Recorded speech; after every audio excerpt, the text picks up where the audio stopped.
The Washington Redskins American football franchise has spent several years resisting pressure to change its team name. And as our business correspondent Owen Fairclough explains from Redskins Stadium, it has ramifications beyond the U.S.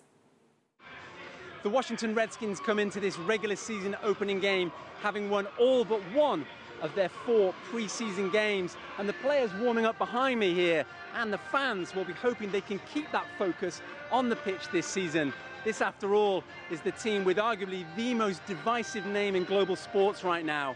Native American groups insist the term Redskins is a racial slur, and they want the Washington Redskins to change it. That position is endorsed by President Barack Obama, and even Mike Tyson has recently weighed in on the issue, supporting the name change. So what do the fans think about all this? Well, we talked to some of them as they made their way to this game. Oh, definitely keep it. I don't understand how it's been that name for 80 years, and now all of a sudden it's offensive.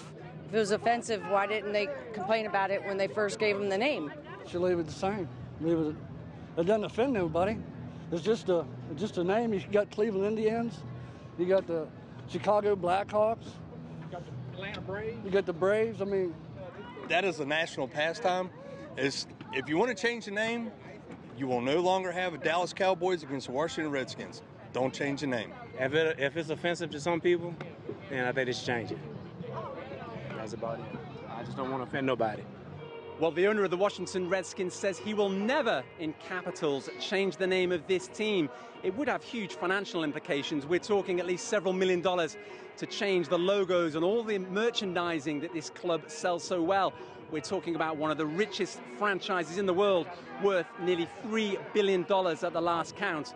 And yet some experts say the Redskins really need to think long-term. The majority of people against it are older consumers who have grown up with that team name. If you look at younger consumers, even up to millennials, who are a bit more politically correct and are open to the change, these are your customers going forward.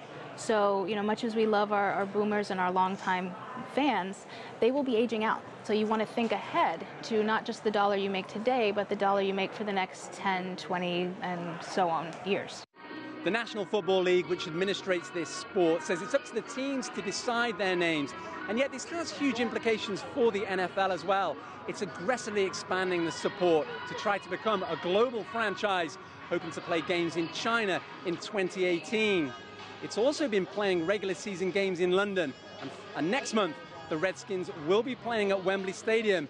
2 British lawmakers have already tried, unsuccessfully, to try to ban the Redskins from playing in the UK unless they change their name. So you can see this is an issue which really does start to have global implications. Owen Fairclough, CCTV, Maryland.